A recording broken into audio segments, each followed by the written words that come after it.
Whataunuina i le malaya o Samoa i le aso lua sultasi ma le lua sulua le masina nei o Novema lua o lua lima. Tu sa o atu i lo mota marurawa e lau NUS TV, lau televisi Faa Maria Loto. Satoalepai 7th tournament, 21st and 22nd of November 2025. Brought to you live on our NUS TV, lau televisi Faa Maria Loto. Just watch us. O te fie whantalo whatu le mai mo mai le tunu i le nei fiafi i nau wa whaminute leo te e nei le valu. Ea mai le tautua le nei alau NUS TV, mai le alana whanga o Satoalepai, po le mo tele i sala whai, wa le fio mai ava mo mātaia, ma le tutangata te nani fōt mo malu ia Satoalepai. Le nei o loa wina tu sao toa le tātu whaasalonga le nei fiafi. Mana to le o toe nāmali laina fo i le mai mo le si le fia le tunu o le whaamui moe. Ea o le tamusanga te to fitu Satoalepai. O lewa o se fuafuanga ma se whaamui moe sa whauwao whaupō. Le nei o tātu whaitau i tu la. Ea a wā fo i le whaatau nuina o le whaamui moe e pei ona tāpena i eile a fioanga Satoalepai. I eile nei tu sanga e pei ona tātu tāpena tuai. El mele mai mo le fa fo mai le tunu o te fie fa talofa mo fa felo yatu lau fa so songa le nei fiafi no to tua a polima le mai o nga luengo le nei fo ia so tofi misel mai mo le nei fiafi wa alo le tunu i talinga sua te nani fo i malolonga mai fe nga luenga sa fenga yai e le nei aso le o tatu yai i le nei fiafi mai le mai mo mai le taro tunu fa talofa tuai ele ngate sa mo nei te nani fo i so se tafo Samoa so se tafo le lalangi ma le kelope o lo nopi iai ma mau mai ele tautua le nei alau NUS TV ai mai se fo i o alo matamu whanau Satoalepai o loo mai moa ma ai tau malele mai le tāpo inga te nani fo i le tautua mai la tunu wa le whaamui moe o Satoalepai pe ona tāpena i le aso atai au o le mea lea i le havatele o te fie whaelo atu le mai moa ma le whaafoko mai le tunu o le ua mātou whaatase atu nei ma le mātou laulau o le laulau po le komiti whaafole nei o le tamusanga te to fitu Satoalepai e pe ona iele si ui o le tātou laulau o loo fio tuai le fionga le whaatamao le sunga ia mataia whainga suenga whaatele te nane fo le so mai o le sunga le tumete malo le malo po le tumetai sesa solfuti fauli le ua mātou whaatasi le nei fiafi o le team leader o mea tau ala ngā oa ma Tapenaga mai se foi so mai ai o le fionga ia maiava Molipola Laki Ioane la faele le fionga le presidente o le komiti whaafoe le tamusanga te to fitu Satoalepai te nane foi ma le si ui o le tātu laulau i lo i tu tau matau lo la e toa le sunga matai a panapa o le team leader awards e pe ona iai le tātu laulau le nei fiafi le avatele ma le whaaloalo e whaatalo whaatu lo tau pa ia ma lo tau mamalu whaaftai mo le foi mo le whaanoina lo tau taimi wa foi le tātu tanoanga tā ua le fiafile nei miso niso vaenga au on silfia ma le tāpena toi mo la so tai au ma lo so i fo manuia nei vaenga le fiafi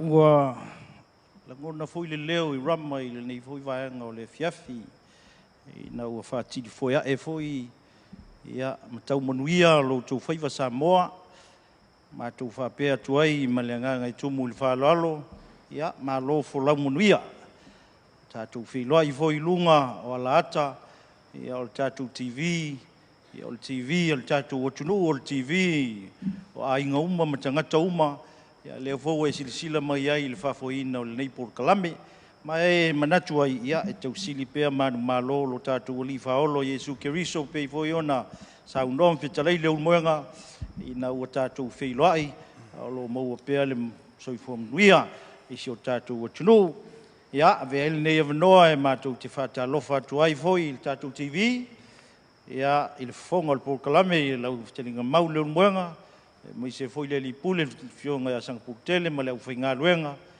le foi o tātou whiloai o lo mau lunga pea le manuia o lo tau soifua alofa ina ua whapenao na tātou whiloai i le nei fiafi ma le nganga whaaloalo alo whaaftai sa unoi lau whionga le presidente po lau whionga foi mai ava tātou tau whi malo le nei fiafi le lofo le tua whaaftai o leua maua le nei lau tāua tātou te whasoa e foi mai se o le au mai e foi ma te tala le auto pona masalo le nei wha moe e le i pupu se taimi na tāpena ai Ia, mai e fo lo tantununga o le fo e mai mo mai le tunu e le tau ngofie, mai le fai ngofie fo i.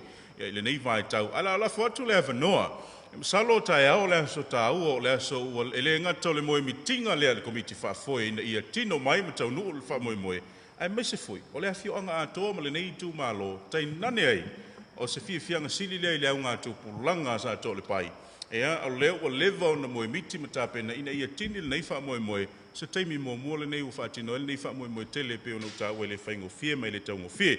Au fionga le presidente ala votu le avanoa. Ia e whaasoa lava mai lava e tau whionga e al tāra Polokalame ono so atu lea ia ma le whaaloa tele. Mōri le whaafitai tele, leo mwenga, tonu fwoi le nei fiafi. Ia lea fwoi la tatala le whala ali. Se sila fwoi le maulunga o le matou lau whaatonu. Ia disi fwoi wa lava mai au alfa moe fwoi o le nei fiafi. Mai moni ai le fitinga mau. Ia o lea ua toia o na i tūla i o na tau tōlele o le wha moe malae ma whaivo o le au tā alo. Ia mai se fwoi. Ia o le aso a tae au mo le silifia fwoi e si o tātou tunu ma le sila whaafonga.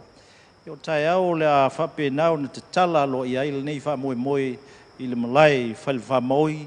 Ia o ina o le au tau sila mai fwoi lunga o tātou TV. I so se vaenga o le lalolangi mo le si o tātou atunu pele o Samoa. Ia vaenga umo le awhapena, e a mata i le tūlai valu, a o le savali whaaloalo foi au tā alo e tō se fulu ma le lima. Ia o le awhapena o na ngai mai se savali mai whanga malo, ia ma ngai mai ai i Satoalepai. Ia mo le whaataunu ina lea o le whamoe le te tala ina alo ia o le nei tamilisanga tai tō fitu mai e mātou te tautala pea ma le whaaloalo o whaafonga mtāpua i mai Samoa. O se urua i taimi lea ua whaatino ai ia nei vaenga uma i tono o se o mātou tunu. Mai se fo, sila se o mātou nu fo i o Satoalepai. Ia i lea vea ai o le nei nu o se tasi foi. Ia ua whaia le nei vaanga tamo lakapi, ma te tala aloa ia i le wha moe tae au. Ia i le fia mai foi o le malo, ia mai se foi o le nu, ia maana paanga i le ka ngonga lava o le lakapi, e i le nganga maualunga leo mwenga. Ia, o le a whaasoa atu whina ngalo le mātou komiti whaafoe. I nisi foi o vaenga tāua, ai pau ai o vaenga tāua maua foi i se tautalanga ma le anganga whaaloalo. Ia, o le wha moe tele le la alo to i tae au. Ia, o na soolo foi le matalonga ma le anganga whaaloalo.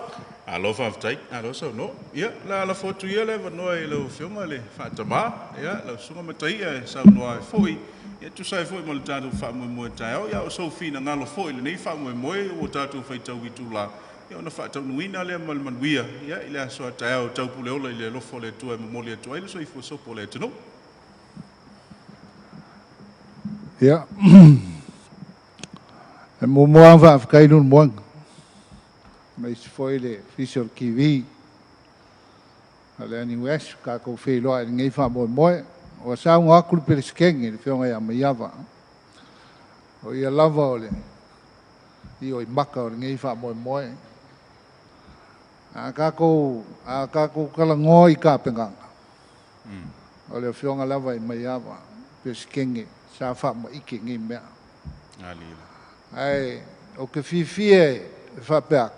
O ngoa o se wha ka maua. Fifie le au man mako ngō o ke. Ko i makangi olo i le vāo le ngō ma le aula kapi. Pau leo lo kiuki. Awa leo lo kiuki. E ngā i mauki ngoa. O lo malu puia le au o le whangau. Ai maise. Ia sāwa wali le au kusa ma whawai o me ngei o whianga. Leanga o le maka Samoa. E kal kongu o le ngei ngu. Kasi le lu mga i o kupulang. O kele whawhika au le kupu i ngei o po. Ai ongo le lavo activities. E whasoa i ei kupulanga. Ai e kari kongu le ngei ngu. O le ngu le ngei o se ngu e ko whiwhika le lakapi. Mai pēa o sa ngor periskeng. E le ai se le ngu ngei le au makue le ia o ngai vaipouti. Ko e fiku sfulu sa ngai mai le fiku lima. Fiku lua sa whaele au lakapi. Ka aro umai ai le au lea. Ngisi o lo ka alu pēa. Ngisi o lo ka alu i fafu. O se Pela o ngā marie pe sa wanga pe skeng. O pe o le fionga ia mai ava ngā mai le ngu kulanga leo ngo le lofa I whanga. Ai mai se, le mangulau ki o lo ka oko ngei. O e pe e o se, wha mga kuinga po se celebratinga. O anga waa maka lengi ale au makua ngi. Lea o kau wha o lola ngi asu. O ke wha whakai ai la. Ko ke ki au kāru ku ngā mau. A le foko a ka o se mea wha peo le bausa kiwi. O ngā le wha moe moe le. Mai o ke mika mika ai lo mai fufau. Pai ai au masoi o le.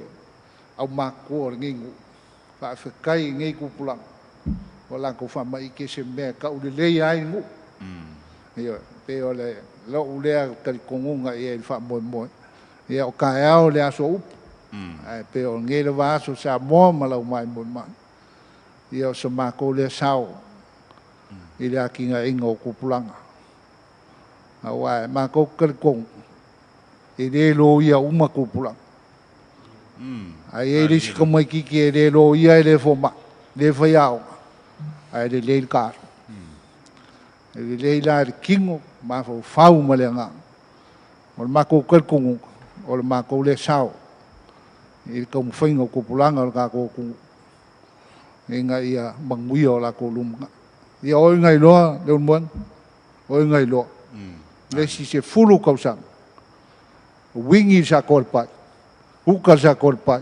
Fulu peki sa korpai. Koe coach le sa korpai. Koe coach mar sa korpai. Koe peris kengan sa korpai le yun.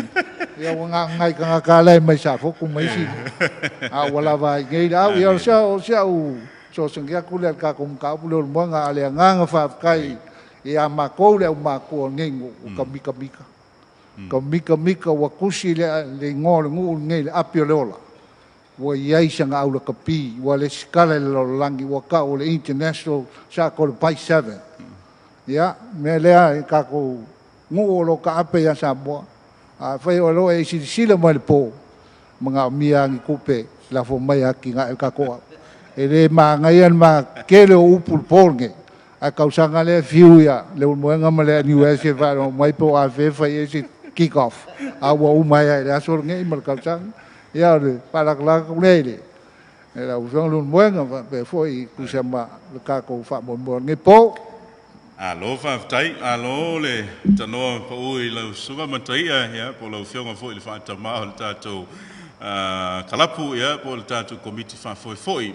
ya e sao lele lava le sao noanga ya miso le nei vai tau amu ia le nei au ngā tupulanga ia le nei taim ona le mea muni lava ia ya pe ona uta o le temu solo temi nei ele o te whaingo fia so I whonga ele o te tau ngō fia fo ai whaftai o le lava ya pe o le whionga ia mai ava ele o se upa vani ai mai le tau selu o tu foi nei o tātou wha o le vi inga o le tua a le winga lo whamutalanga voi lea whaftai voi le whionga ia mai ava o le lava e whtalo loa e mawhipisia e solo I lungo ngalue ai susu e lava le whamalama ma toi vava ai mai lona tupuanga e mai se foe o lona whioanga I Satoalepai nei o le ua whamaite nei vai ngata ua ia ai whamalosa o noa ma le tanoa pa ui lau whionga whaatama ia la whatu le awanoa I lau whionga sesa ia sau noa e foe tulanga pe ona iai ia Tapenaga mo le asoa tai au ia ua e pi o alanga oa ma vaenga whapena o le ta iulu e foe ia lau whionga ia ai la whatu le awanoa ma le angang whalol Ia,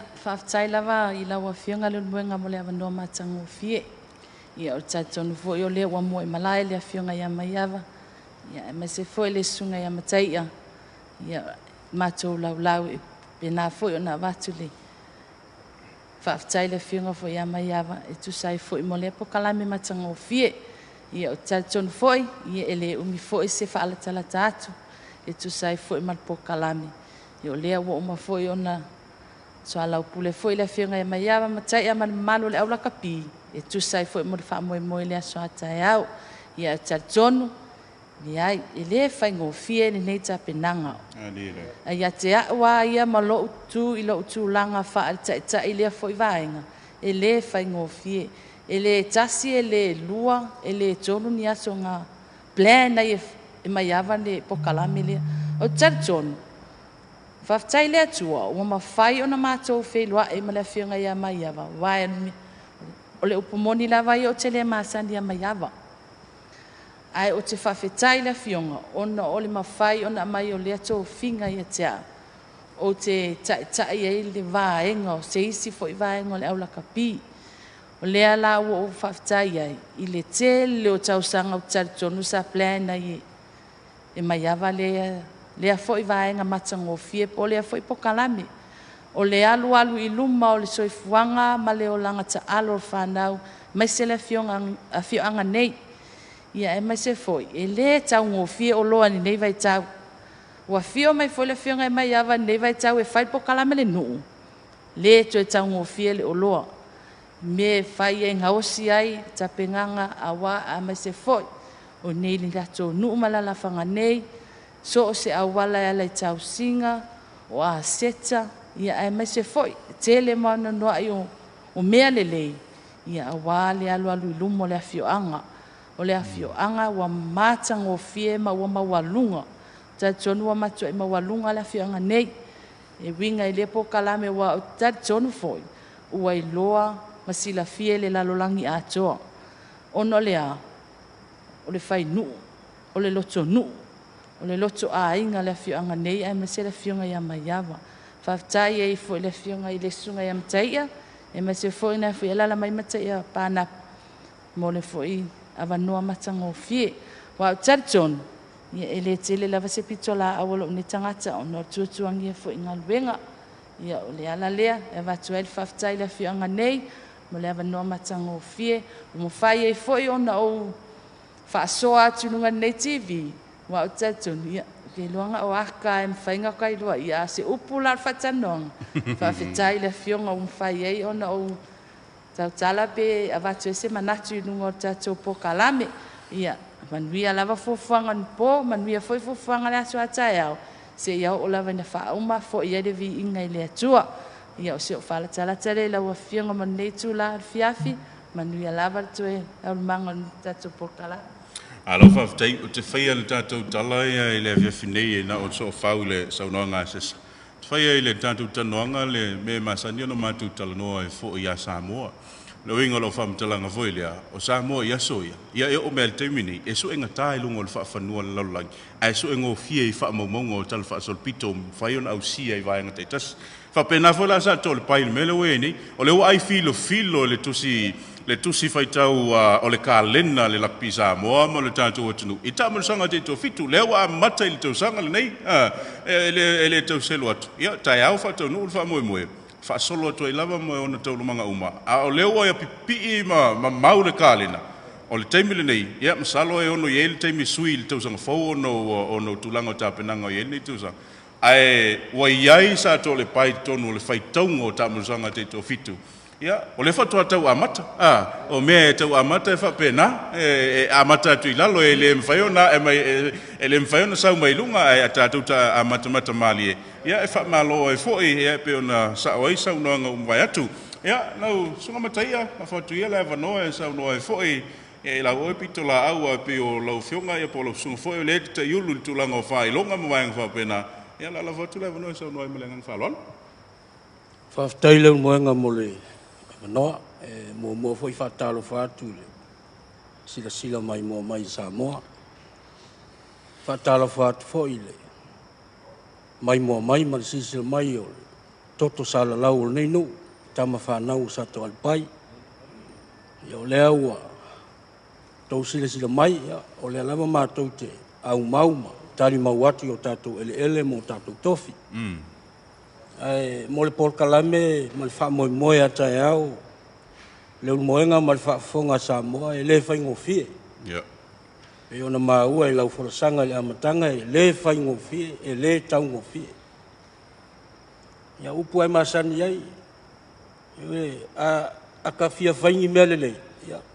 Oka iloa le kele lu i kau o le a kako whea ngai kako. I o le nganga le aniei, vaenga o le fiafi kako whelo inga. Ia, o le whaafitai le atua i lana whaasoa. I le to mai ma le silofia, o le a fōi ni anga waa o maua, se vai o mātou maua. O le a whaatau nuu e le whaamoe a tai au. Ai mo le silofia i le whaafonga mai Samoa, male le rolangi. Ia, mai se fōi o tama whanau o nei nu. Ia, o le nā ua whailo atu le whaamoe a tai au. o le manu malo le anga wa ule fe ngai ma Whaelo. tulanga awards ia o le manu malo le selen ia e lima afe tala Alo. ia e le se tupe la ititi na o se fulu lua au a e ono se lau le stala ia na ona matou fa matongi ma fa ma alo i ofe le fa mo moe atai au ia o le nganga lea ua tau fai atu ai se leo ia la matou fa mtalanga ia fa afetai sponsors ia mai se fo i o e na alo lo fa mai ia war fa tau wino o tulanga o tatu awards ia me se fo i o trophies ia ma le fa mo tele atai au ia o lo ia fo i le sauninga Faapitoa ia mana ia i fo ia nai tamali ma faila unga o e o sa amata mea i le wha moe moe le lakapi to tonu so matunu. Ia mo le silafia sa moe mai se lau talainga le moenga. Ua whai tau le ono si fulu tau sanga. Ia o nai tamari i foi ma whai launga o le a mana ia la la tau sao le lakapi. Ia ua whai tau le tai walu se fulu mon tupu tau sanga. Ia o le a whai loa tai au. Ai peo le nganga me le nei fiafi. Ma le nganga whaafta ia e le atua. E le o se malosi po o se matu wata mai. A o le atua e wha ma ite mea le lei. Ia wafuanga lalo wao nu. E le na o Satoalepai e manuia le nei wha moe moe. E iailu matu tali tonunga. Ia o le itua tane. Ma sa moa atoa. A wae tasi le au mai tu mua o leo matu. Wheloa i le aso ana leila. Ia. Tama lei a mai sali moa. Ia, no winga a le lei o tau te o ma le lima afe, ia ma le ipo le nei wha moe moe, a wao le amatanga leo le fitu o Satoalepai. Ma iai le nganga mau alunga, e wha au au pēr le nei wha moe moe. A e tatalo i le atua, e ma whai ei o na wha tau nuu me uma. Ia le mātou wha mtalanga lea le umoenga, e me se fōi wha fonga mai i Samoa. Ia e mai se lava, ia le wha fonga mai o tama ma whanau, ma le toto salalau le nei nuu ma le nganga wha aloalo. Alo whaftai. O le lakapi i le taimi le nei ma le whaatulanga ina fōi e o whaangasolonga o tālonga. Ia, e leo se talawane ai o lo uia fōi langona ma le mātou fōi mai tau i e whaafasalonga. O le tūlanga ese alawa le mawalunga o Tapenaga le motele i salawhai la tu ia. A whaatulanga fōi le tele o tamusanga le nei. O leo a whai o leo a mata le tamusanga Satoalepai. O leo tele atu tamusanga mo tele sala fainga ilo kamusanga ipon so le nganga pita mita ma le nganga me foi na el matonga wenga yo le mai tau le nganga foi na tu mai o tau o tatu wala ato le NUS TV ya mana tu foi le fionga tu mite pule ya o le sunga le pule foi o tatu TV me so matu tangata ya matu te mai o pongi le a o le la kapi ya wa ale ai tamusanga le nei ele me faina filis e awan mansa mo te to fitu mas fulima wa ele me faina o mai le o ia la pisamo fili me le fai popo ma le au fai faiva ma le mai fili ia ila tolo ia ile nga va ma le malo fa malo le fa ma ite nei me le ia me solo va ai man wi la telo tu planga tel vo le nga ia tu luma ia la foto le fionga ma ia va po le fionga fo il presidente he sau noa e fo ina ona toe fa malo i ofe ia le tado Polokalame le so ta e mesio ta Tapenaga mo le wa le mai ia e fo e amatalia lo ila wa uli ta tamusanga ma amatalia lo ia e fo il fa mo le so ta mo le ngang fa lo ia e talanga fa pe le fiafi ma ne le manga na ftelai le umoenga me foi il fa fonga si ta to tunu io e moni lava o to ia o nai tula ia o na tātou taunu lole i le nga sile o ni tāua. A o le apa tele se whaamtalanga i le aso atai au le umunga. Ia o aina whaamanino fōle nei aso. Le aso le nei. Le aso sa whiloa ia i al komiti whaafoe. Makalapu ma si fulu lua. Ma le tātou yuni la kapia sa moa. Ia o se vainga fo i ofo fungia fo i le nei nuu. I le whaatumulia o le nei no fuanga sa whai el fontanga i le se tūla o sola. O la mātou vai. Ia, sa mātou wala au i kalapu se fulma le lua. O tangata ina mai tau ina na fio mai. Ia, o wātu ma le tōru se fulu tangata sa iai. O la mātou mai tau. Salo to tele o tangata na mo fia mata po le a tonu ale winga o fai Satoalepai nei fa mo mo. Pe titi lo foi lele pe mfai e si o matou nu. Ia pe lo foi el matou nu. Wal talamuni. O tau fai ngol nei fa mo mo. Ia sa tele anisi o tangata na fautua mai. A mai tangata le lei e masani mai yaile ata mai le fai ngole. Le fai ngole organization o tamisanga. O lau atua lalo. E sili atu le tamai o tangata o tono le nu. Adira. Le ala le lau tau silsila na le lama sa o ia foi mai tau e via le atu e me uma. O le mai tau o tangata ana le la. Ia, o te le fai atu ni te ua tala vale sa matou whamtalanga o whaafonga mtapua i le tunu. O le bolu mauola. Ia, e tala ofo tangata ana le la i sa matou foi tau mwhainga vai vai. Le anga o lau fui tilo i nisi foi o pulenga o nei meo taito fitu ma le au sia o ni manu lau ti nei a meo ta'alonga la kapi. E toi titi ata ngata e tui luma. A wofo tele le matou fonutanga le la o le matou komiti whaafoe ma sa o fai.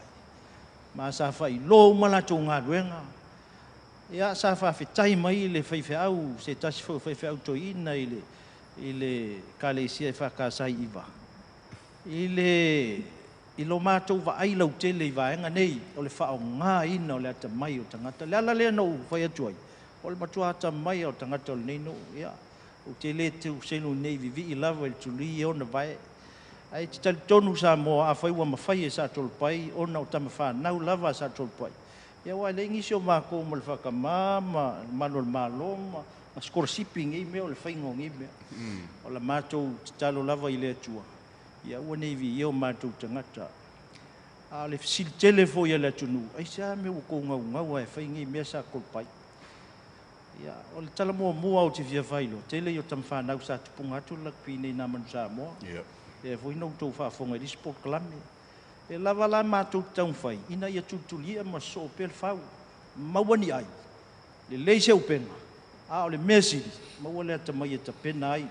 Ia se ai mo le se o matou no nei ata le ni o lakapi o le ave ai so vai whaftai atu kalapu mas fulua sa malanga mai o le si vaenga tau na mai tauina na le lama le whaafonga mau le tunu ia na fio mai le ta iulu o le tatou matsa moa foi le taito fitu po le coach ia le talainga ia matamua tuna sa lima sa fai foi lan tau talanga Faapitoa na le la ia sa whalolongo uma pulengo au Eo i le taha ua tele le nei mea o le whaatino tamiusanga ma taalo.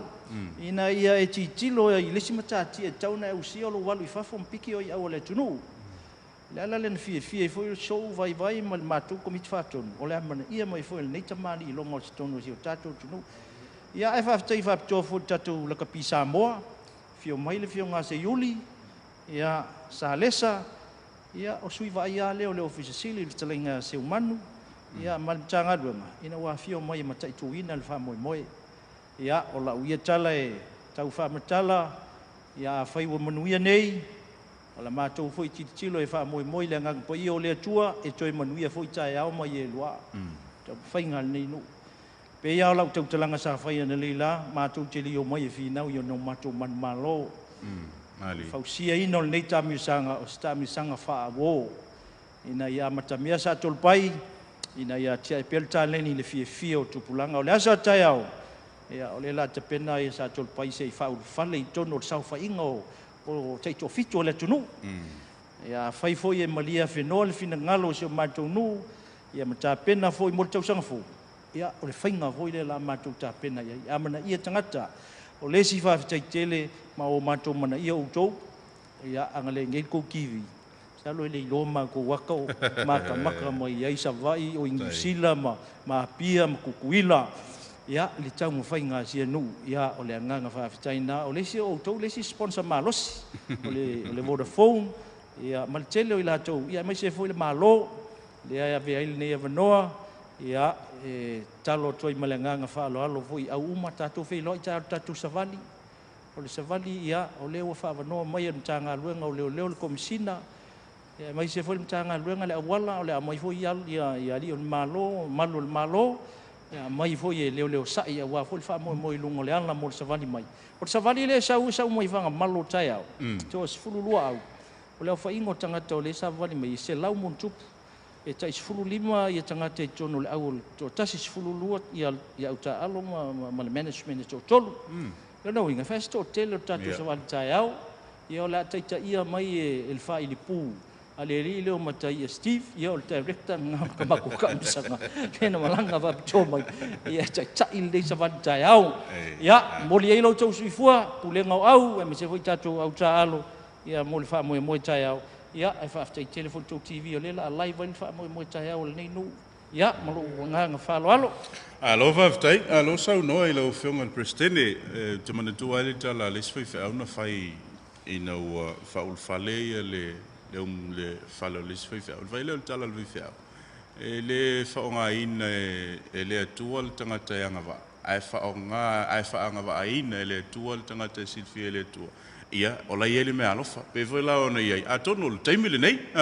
O te inga me voi o le tala listo ina a kuula wa whewhai. Ia, leo whaatino, ia, tai au whaatino lea.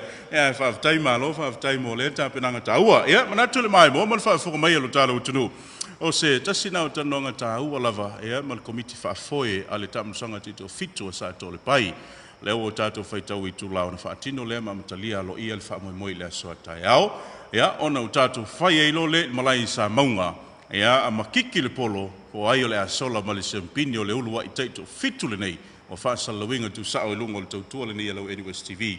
Ia, i Satoalepai e le moteli sa la whai nei. Ia, o le tau lunga ma le siuina o le tātou tanuanga le nei whiawhi, tātou toi whailoa i le tau le valu i le asoa tai au. E le wha moe leua a Tapena, a wale tala lo ino le nei wha moe le asoa tai au. Manuia tele, whai ngā malo longa lo tātou atunuu, momoli atu e le tua lo tau soifua ma so mātou ola i le asoa tai au. A soifua ia. Mana tua le taimusanga te to fitu le whionga o Satoalepai i le tua tane i le motu tele i salafai. Whataunu ina i le malai o sa munga i le aso lua sutasi ma le lua sulua le masina nei o Novema lua o lua lima. Tu sa o atu i lo mota marau rawa e rau NUS TV lau televisi wha Maria Loto. Satoalepai 7th tournament 21st and 22nd of November 2025. Brought to you live on our NUS TV lau televisi wha